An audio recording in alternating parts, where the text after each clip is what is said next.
He's incompetent and doesn't belong in our company.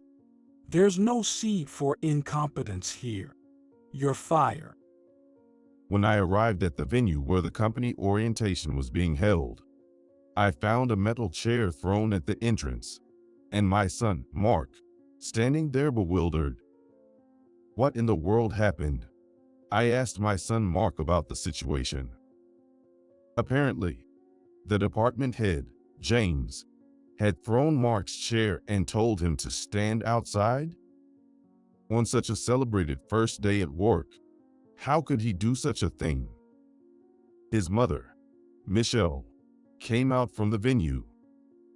She had come looking because her son wasn't inside. What are you doing? Why is my son the only one being thrown out of the venue? Furious, I grabbed James by the collar. My son is incompetent. You decide that before he even starts working. You're the one who should be handing in your resignation. Wait a minute. Did you say my son? Here, I revealed another role of mine, besides being Mark's father. My name is George Smith. I'm a 50-year-old employee at Smith Trade, a major trading company. The presidency of Smith Trade is a legacy passed from my grandfather to my father, and then to me. From the moment I was born, it was my destiny to become the president of Smith Trade. I am well aware that I am in a privileged position, as seen by others. However, not being able to choose my own path has sometimes been difficult for me. When I was in the first grade, my dream was to become a carpenter, to work up a sweat with a muscular body, perform physical labor, build wonderful homes, and be thanked by people. It was a gratifying job.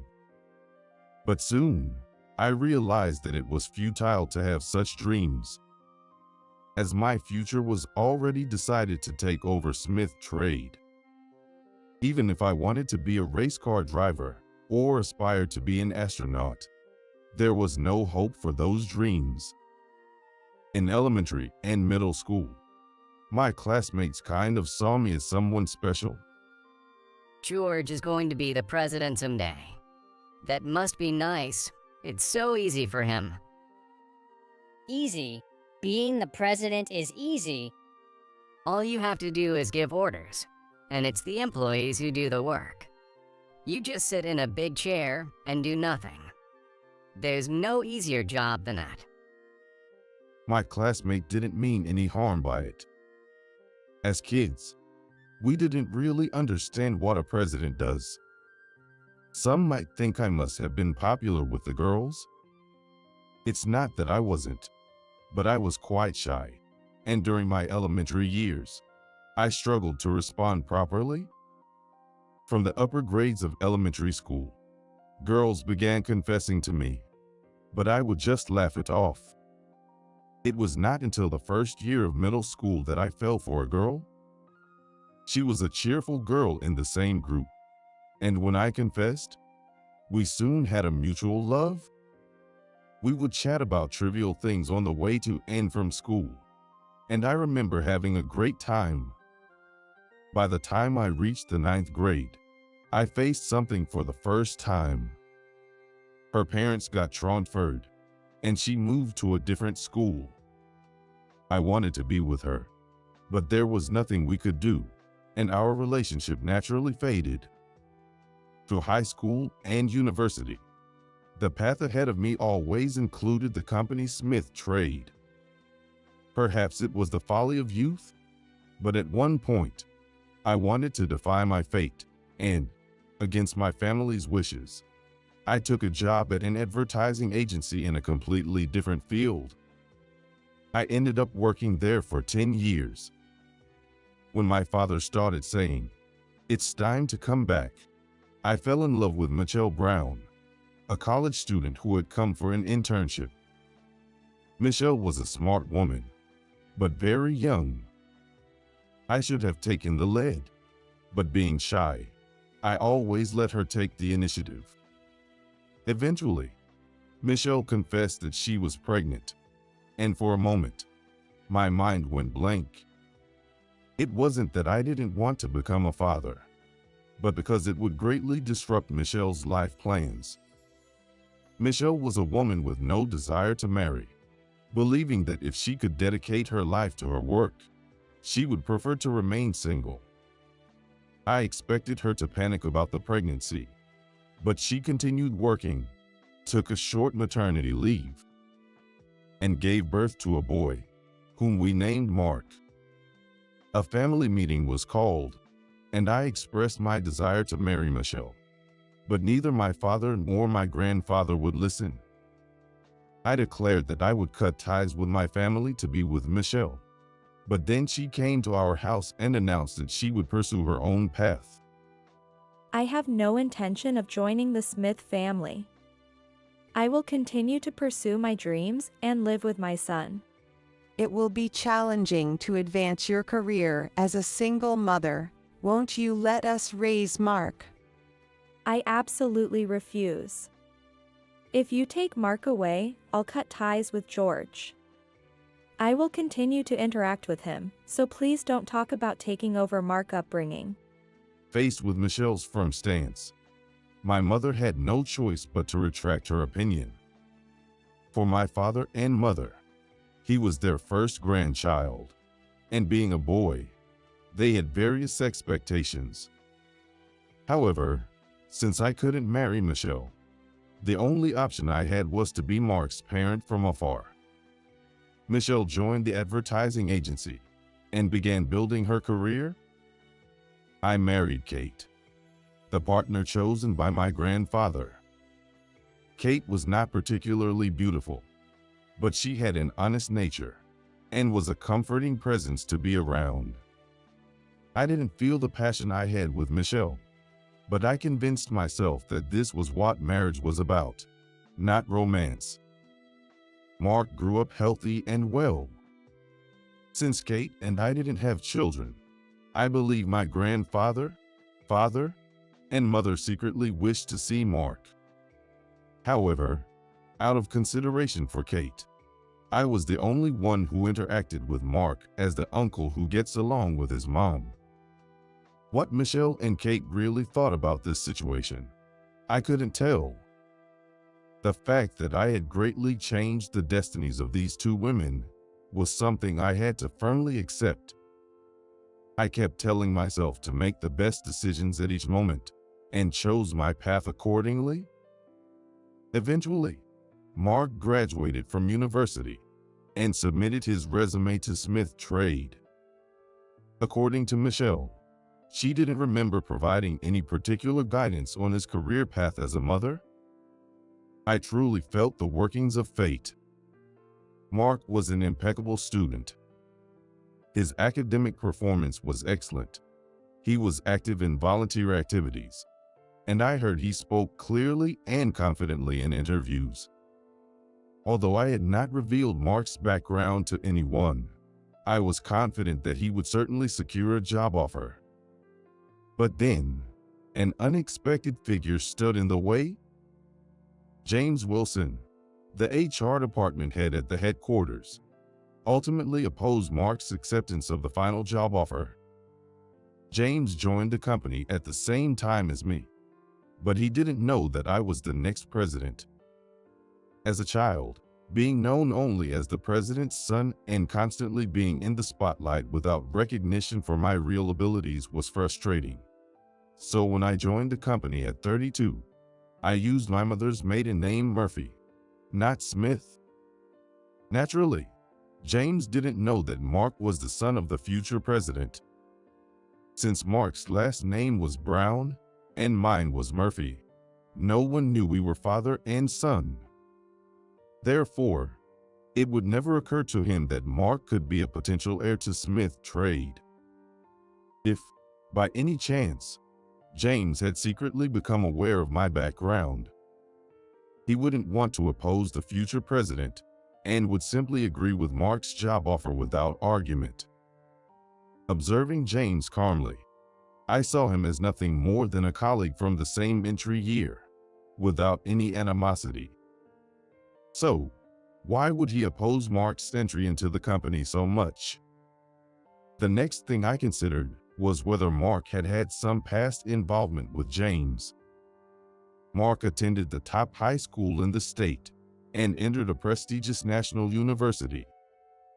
I knew he was dedicated to club activities and volunteering during his 4 years there.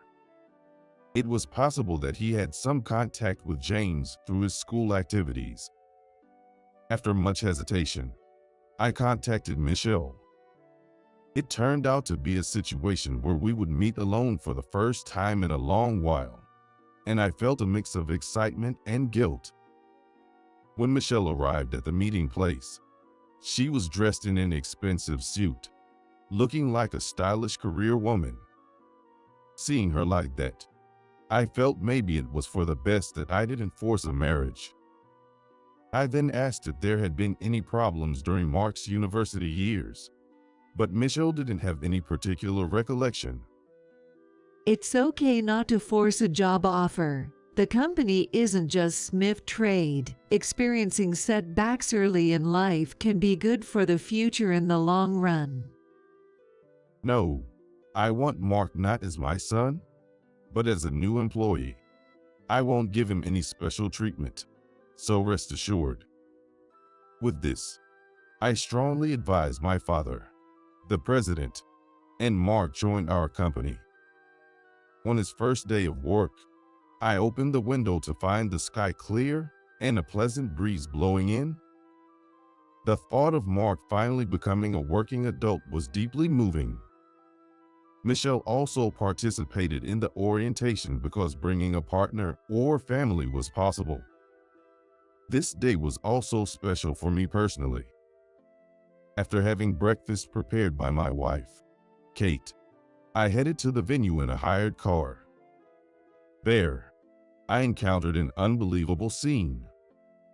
The stage was set in a small auditorium next to the main office building, where the new employees were sitting on folding chairs with nervous expressions.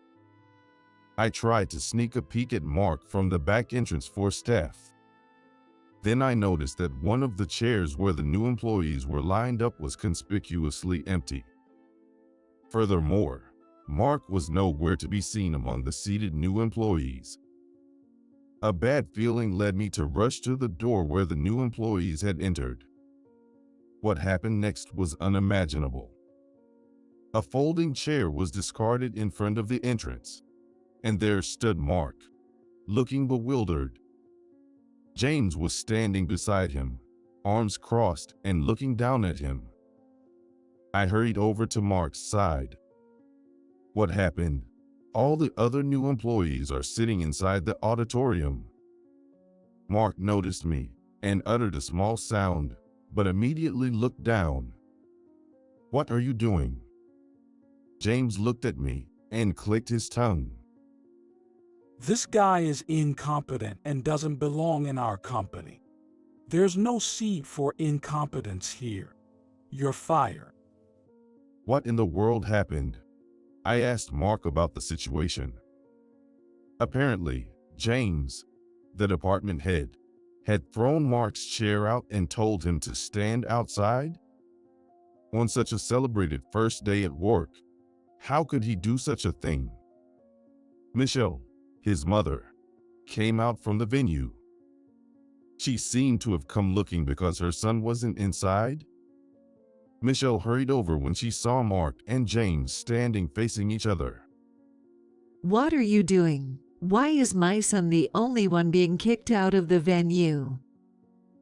Mark looked at his mother with a troubled expression. Having his parents witness such a situation on what should have been a proud day must have hurt his pride.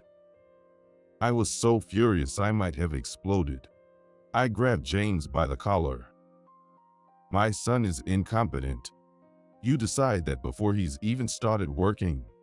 You should be the one handing in your resignation.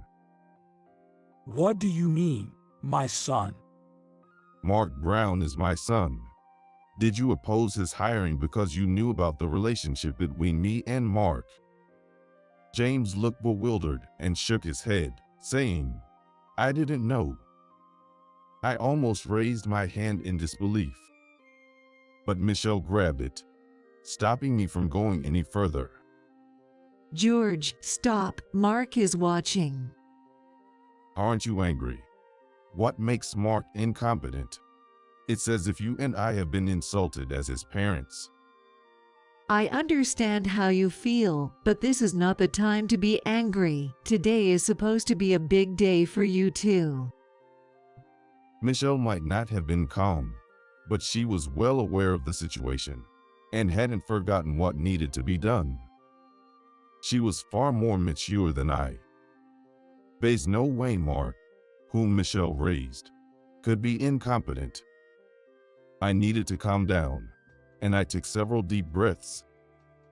At Michelle's, "Are you calm now?" I quietly nodded. I had to convey accurate information to James anyway. Doing so would be the best strategy to deal with him. I couldn't understand why James was slandering Mark as incompetent, but it was better to make clear our relationship first. Mark is my precious son. Our different last names may have hidden the truth, but we are indeed father and son. Why do you have different last names? Is there a reason you didn't marry? I wanted to marry. I love Michelle, and as a result, Mark was born. That fact hasn't changed, and my feelings at the time were genuine. But I didn't marry because of my family's opposition and to protect Michelle's career. Informed of the truth, James stood there stunned.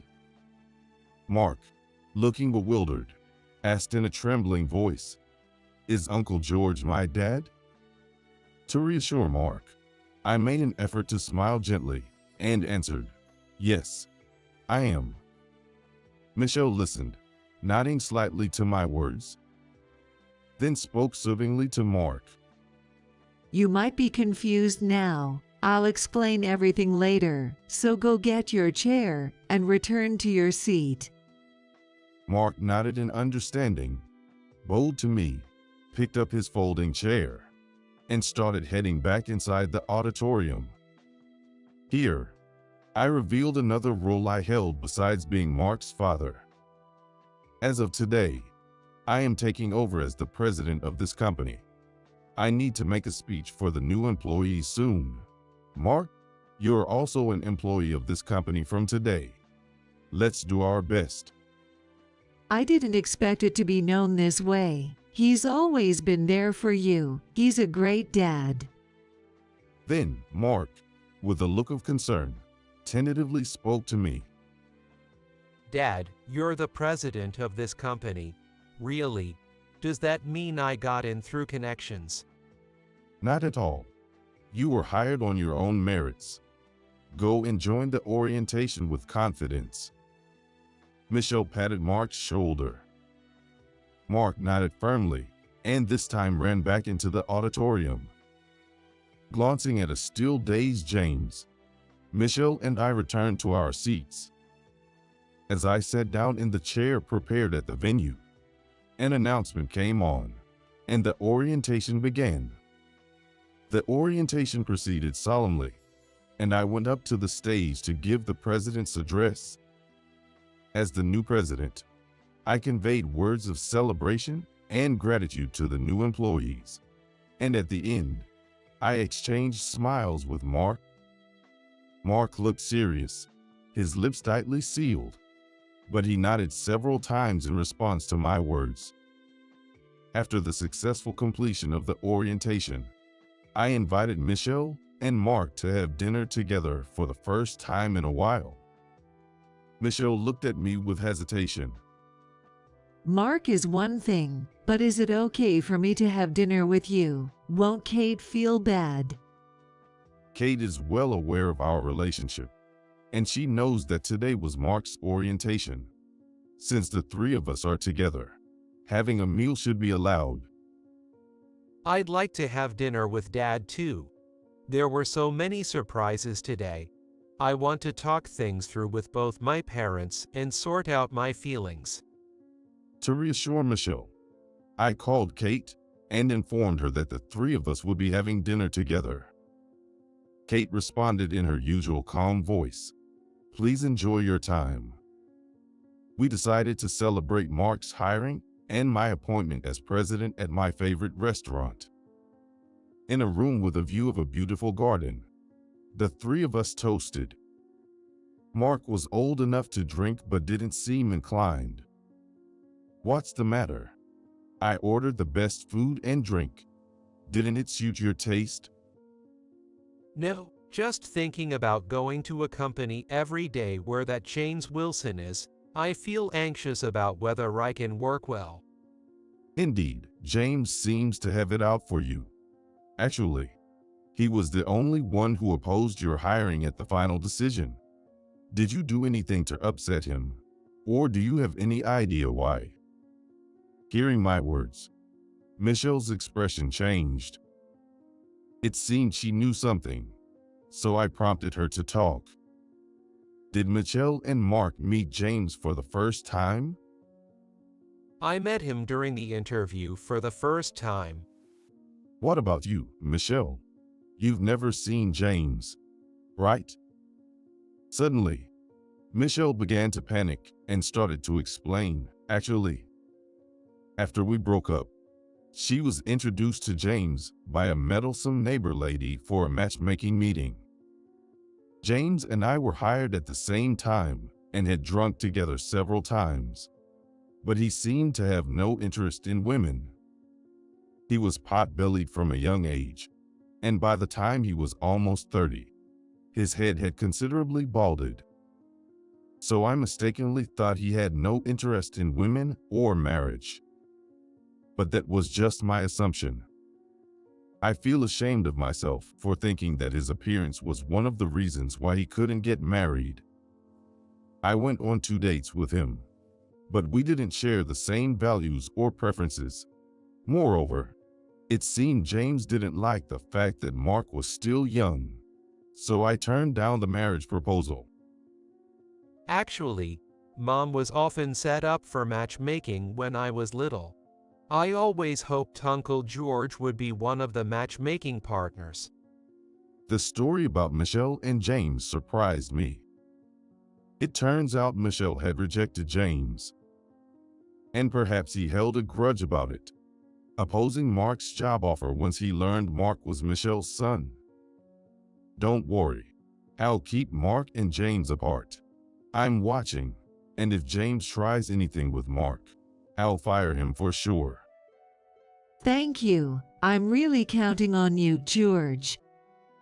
As the new president, I'll be busy, but I want to make sure Mark has a comfortable working environment. Mark pours me a drink with a smile. Having a drink with my son, a dream come true, made today the best day of my life. After parting with Mark and Michelle, I returned home by limousine. The porch light was on, but Kate didn't come to greet me as usual. I'm home, I called out as I entered the house. She might be out dining with her friends, since I told her I'd be having dinner with Mark and Michelle. Entering the living room nonchalantly, I found Kate sitting on the sofa in the dark. Startled, I hurriedly turned on the light. What are you doing sitting in the dark? Did you enjoy your rare dinner out? Well, yes. What's up? You've never asked like that before. As I took off my jacket and loosened my tie, Kate remained seated, not standing up. And then she dropped a bombshell. Let's separate. Now that Mark works at the same company, you'll see Michelle more often. It's only a matter of time before she gets back into your heart. What are you talking about? I never even married Michelle. True, Mark is adorable, and I am grateful to Michelle for raising such a straightforward son, but that's all. Have you really been looking out for me? I appreciate the comfortable life you've provided, but you've been too busy to even care about me. I felt like I'd been hit over the head, looking at Kate intently. Kate is my proud wife with her clean beauty. She does the housework perfectly and is always attentive to my parents and grandfather. I had no complaints about Kate, but that was my view. I had never considered whether Kate was satisfied with me. What had I been doing? Kate had married me knowing everything about Michelle and Mark. Why hadn't I shown her more gratitude and love? I had to stop her from leaving at all costs. Being faced with separation made me realize how much I loved her and did not want to lose her. Mark is important, and my memories with Michelle are good. But I've made it this far because Kate was with me. I can't think of going back to Michelle. I'm happy with Kate. I knelt before Kate, meeting her eye level, and held her hands firmly, trying to convey my feelings. Then Kate began to sob quietly, crying. I've always been afraid of the invisible presence of Michelle, thinking she might come back for you one day. But I can trust you, right? Of course. I love you, Kate. I'll make sure not to make you feel insecure anymore. Please forgive my past negligence. We held each other tightly and cried together for a long time. The incident at the orientation where James mistreated Mark soon came to the attention of my father and grandfather. After I explained everything, they were furious and demanded that James be fired immediately. He's our only grandson. We were grateful he chose our company, but it might all end because of one man's actions. We must prevent that. I want Mark to come to work smiling. That man James will interfere. Take measures before anything else happens. Although I usually don't mention Mark to keep the peace for Kate, he is an irreplaceable grandson to them. Moreover, I learned facts about my relationship with Mark that I hadn't known before. My parents and grandfather had occasionally offered to help Michelle financially, but she declined every time, choosing to raise Mark without anyone's help. Understanding now that my parents and grandfather quickly changed their stance on marriage after seeing how adorable Mark was born, I'm stunned. But now, I have no regrets about marrying Kate instead of Michelle. It's only because of Kate's daily support that I've been able to push through all these years. I wonder if things would have worked out had I married Michelle, who continued to advance her career. Perhaps, due to our youth, we might have made mistakes and ended up parting ways. Everyone carries thoughts of what if I had done this back then? I'm no exception, often contemplating these alternate realities. Yet, such thoughts merely flicker through my mind, as I am content with my life now. It's time to stop dwelling on the past and start imagining the future. I truly hope to live out the rest of my life with Kate. Despite my father and grandfather telling me to fire James, I decided to give him a fair chance. I settled the matter with a stern warning from the president, urging him to focus on his work. However, James started making mistakes at work and, after being transferred to the accounting department, it was discovered he had been embezzling for some time. This time, there was no question about it. He was fired without discussion. James, who is single, had no family to support him. From such circumstances, he initially stayed home and drank heavily every day.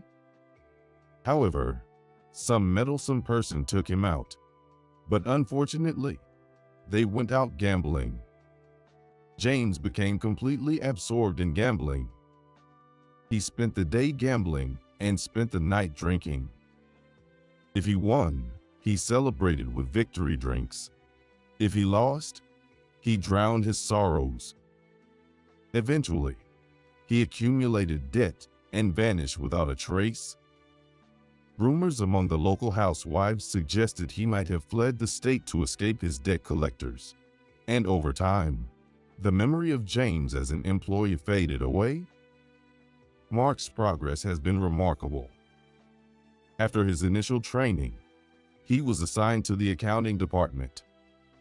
He steadily accumulated achievements and grew into a respectable professional. There's no greater happiness than watching his growth up close. I've always regretted not doing more father-like things for Mark. But seeing him thrive at work blows those regrets away. Michelle successfully finished raising Mark and is now living her life. She recently got promoted to manager and successfully led a major project. Recognized for her abilities, she's now being considered for a position at an overseas branch. Hearing that Michelle is thriving makes me genuinely happy. I'm doing extremely well. I work hard every day as the president. Lately, I've been spending more time with Kate. We go to movies and enjoy vacations together. Kate seems to smile more than before. That day we confronted each other's feelings helped us finally become a real couple. I want us to continue living happily together.